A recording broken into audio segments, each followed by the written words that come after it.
মা জানো কি বলছে প্রভু? আমার শ্বশুর ঠাকুর এসেছিল, আমার হাতে খেতে চেয়েছিল প্রভু। কুঠিরে এমন কিছুই ছিল না, তার থেকে আমি আমার শ্বশুর ঠাকুরের হাতে কিছু তুলে দেবো। তাই তো ওই ফাল্গুন নদী থেকে বালক তুলে এনে পিণ্ড বানিয়ে আমি আমার শ্বশুর ঠাকুরের হাতে তুলে দিয়েছি। রামচন্দ্র বলছে, সীতা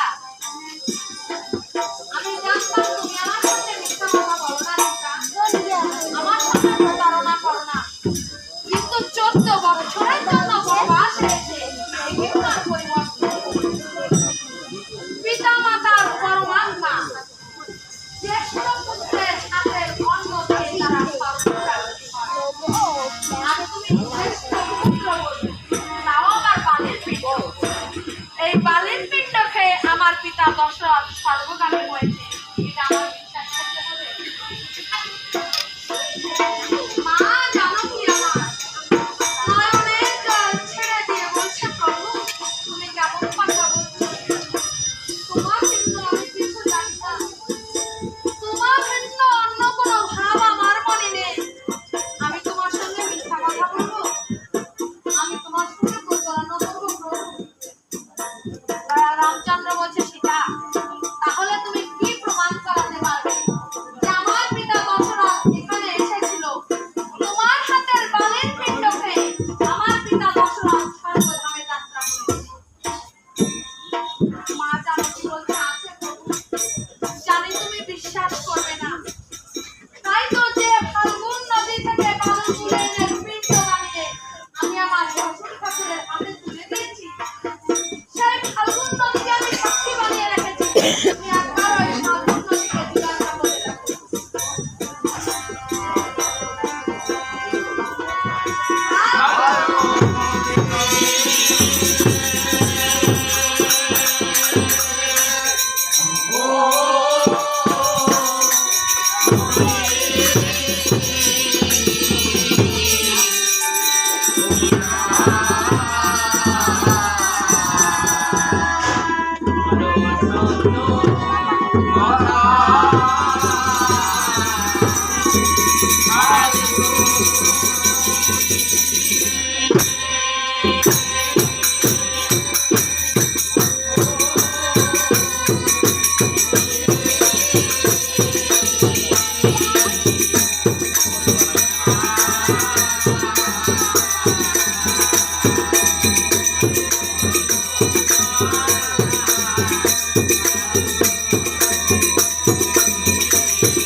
ফাল্গুন নদীকে ডেকে বলছো, ফাল্গুন নদী তুমি সত্যি করে বল, আমার পিতা দশরথ এখানে এসেছিল সীতার হাতের বালির পিণ্ড খেয়ে?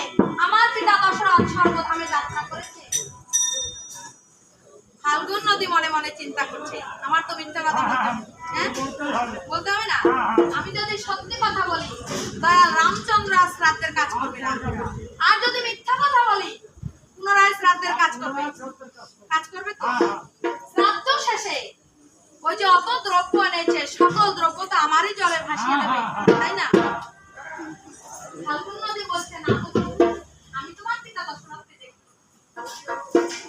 মা জানো কি আমার নয়নের জল ছেড়ে দিয়ে বলছে, ফাল্গুন নদী আমি সর্বপ্রথমে তোকে সাক্ষী বানিয়ে রেখেছিলাম, আর তুই সর্বপ্রথমে প্রভুর নিকট মিথ্যা কথা বললি।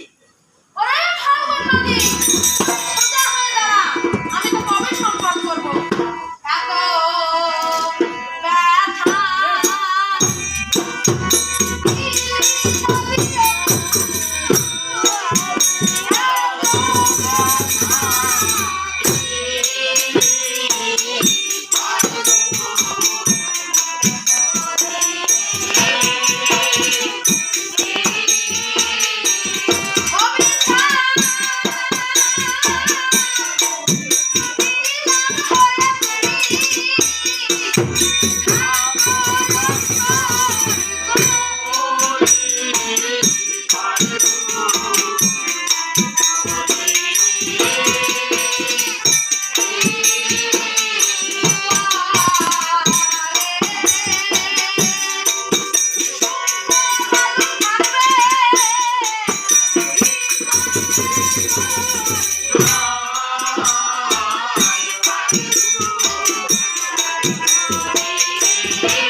দশরথ এখানে এসেছিল।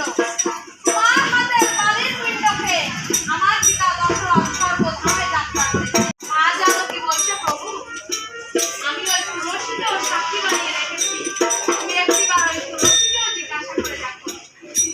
দয়াল রামচন্দ্র তুলসীর নিকটে গিয়ে বলছে, রে তুলসী, তুই সত্যি করে বল, আমার পিতা দশরথ এখানে এসেছিল। সীতার হাতের বালির পিণ্ডকে আমার পিতা দশরথ সর্বধামে যাত্রা করেছে। তুলসী মনে মনে চিন্তা করছে, আমারও তো মিথ্যা কথা বলে, হ্যাঁ? আমি যদি সত্যি কথা বলি, দয়াল রামচন্দ্র আজ শ্রাদ্ধের কাজ করবে। আর যদি মিথ্যা কথা বলি, পুনরায় শ্রাদ্ধের কাজ করবে তো?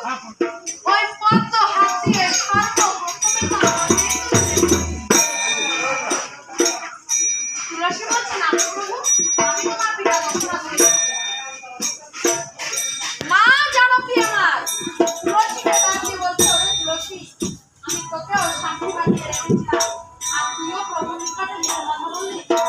ওরে তুলসী, তুই আর সোজা হয়ে দাঁড়া, আমি তোকেও অভিসম্পাদ করবো। এত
এসেছিল।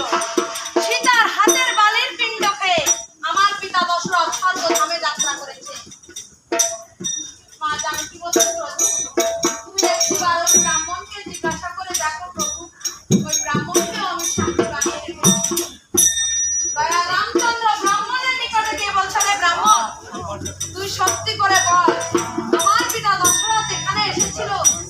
সীতার হাতের বালির পিণ্ডকে আমার পিতা দশরথ সর্বধামে যাত্রা করেছে। এটা সত্য কথা? ব্রাহ্মণ মনে মনে চিন্তা করছে, আমার তো মিথ্যা কথা বলতেই হবে না। আমি যদি সত্যি কথা বলি, তাহলে দয়াল রাম শ্রাদ্ধের কাজ করবে না। আর যদি মিথ্যা কথা বলি, পুনরায় শ্রাদ্ধের কাজ করবে। ওই যে অত দ্রব্য এনেছে, কার্য শেষে সকল দ্রব্য তো আমি পেয়ে যাবো, তাই না? ব্রাহ্মণ বলছে, না তো প্রভু, আমি তোমার পিতা দশরথকে দেখি। মা জানো কি বলছে? ওরে ব্রাহ্মণ, তুইও ব্রহ্মকে লঙ্ঘন করে প্রভুর নিকট মিথ্যা কথা বললি। ওরে ব্রাহ্মণ, তুইও সোজা হয়ে দাঁড়া, আমি তোকে অভিসম্পাদ করবো। লক্ষ স্বর্ণ মুদ্রা গতি তোমার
স্বর্গধামে যাত্রা করেছে।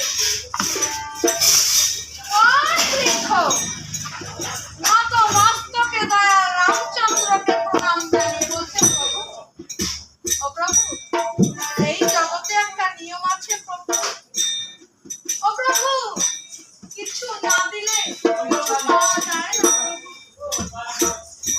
আজ তুমি যদি সীতাকে বামে করে আমার সম্মুখে সেই যুগল রূপে দাঁড়াতে পারো, তাহলে আমি তোমার প্রশ্নের সদুত্তর দিতে পারবো। এই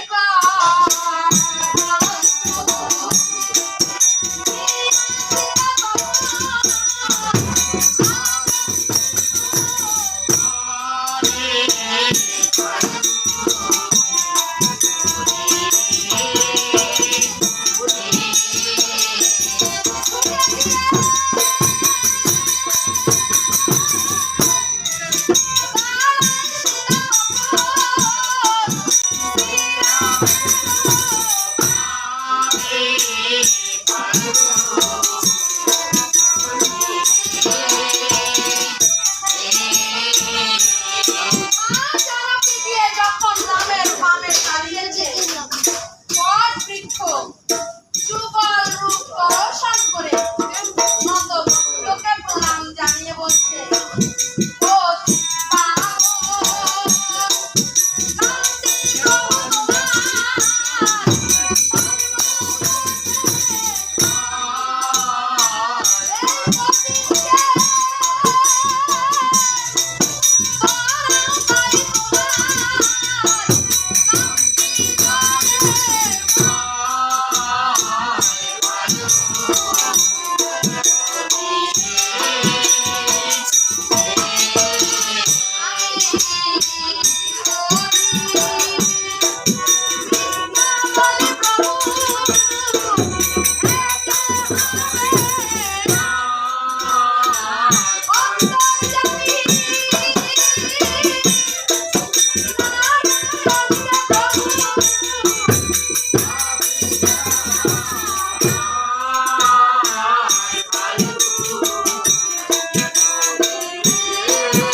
দয়াল রামচন্দ্র বলছে, ওরে বটবৃক্ষ, আয় তুই আমার কাছে আয়।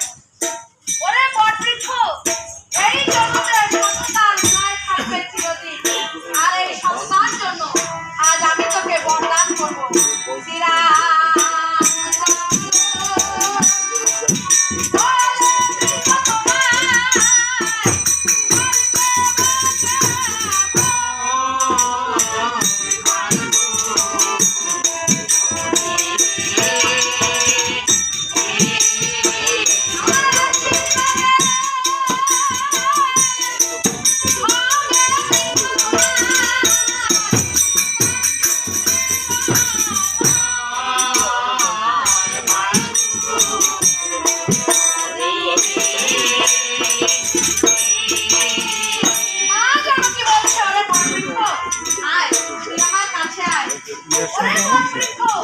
এই সততার জন্য আজ আমিও তোকে বরদান করবো।